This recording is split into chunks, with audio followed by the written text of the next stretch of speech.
Good morning. My name is Ken, and this is Coffee Time. Good morning.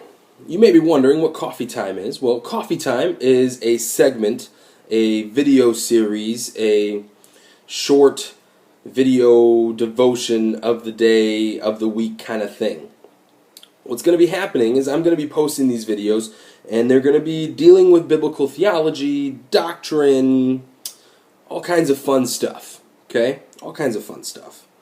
And today's, the first one, I'm going to start off with First Chronicles. First Chronicles.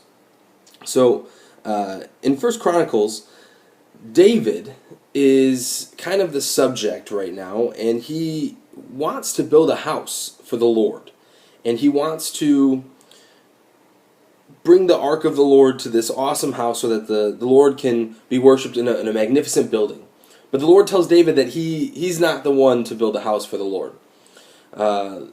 Verse, 22:8. But this word of the Lord came to me. You have shed much blood and have fought many wars. You are not to build a house for my name, because you have shed much blood on the earth in my sight. But you will have a son who will be like a man of peace and rest, and I will give him rest from all his enemies on every side. His name will be Solomon, and I will grant Israel peace and quiet during his reign. So David realizes, hey, I'm not the one to build this. And he doesn't fight God on it. He just says, okay, fine. But here's what David does do. Then David said, the house of the Lord God is to be here, and also the altar of the burnt offering for Israel. So David gave orders to assemble the aliens living in Israel, and from among them he appointed stonecutters to prepare dressed stone for building the house of God. He provided a large amount of iron to make nails for the doors of the gateways, and for the fittings, and more bronze than could be weighed.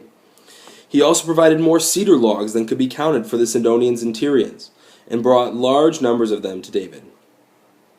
David said, my son Solomon is young and inexperienced, and the house to be built for the Lord should be of great magnificence and fame, and splendor in the sight of all the nations. Therefore I will make preparations for it. So David made extensive preparations before his death. So before David died, he said, I realize I'm not going to be the one to create this awesome building for the Lord, but I've been told that my son is. So I'm going to prepare. I'm gonna get him all the wood he's gonna need. I'm gonna get him ready to make these massive doors, and it's just so cool to see that David isn't fighting God when David wanted to build it, but he knows that it's gonna be built, that this is gonna be built, and so he says, well, I don't know really what I can do at this point except for prepare. So he starts preparing all of this stuff for his son. It's quite crazy. And I don't know why I started with this one or why this was the first one, but as I was reading this morning in this, I thought about fathers, and I thought about how important fathers are, and how most, we wouldn't be where we're at without our parents. But I know for me, my fathers,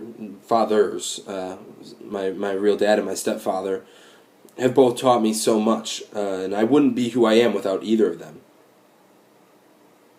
So, quick devotion here, but as you go about your day, think about who you have in your life that molded you to where you are now.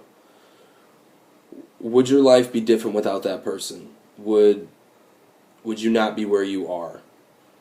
Contemplate what's gotten you to this place.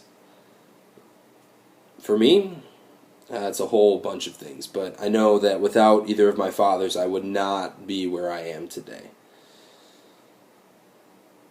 Well, as always, I pray the Lord's peace upon you, and I pray that you would have a great understanding of the Scriptures, and that you would apply yourself to the Scriptures every day.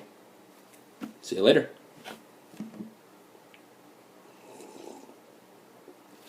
Pretty cool mug though, right? Pretty awesome. Yep.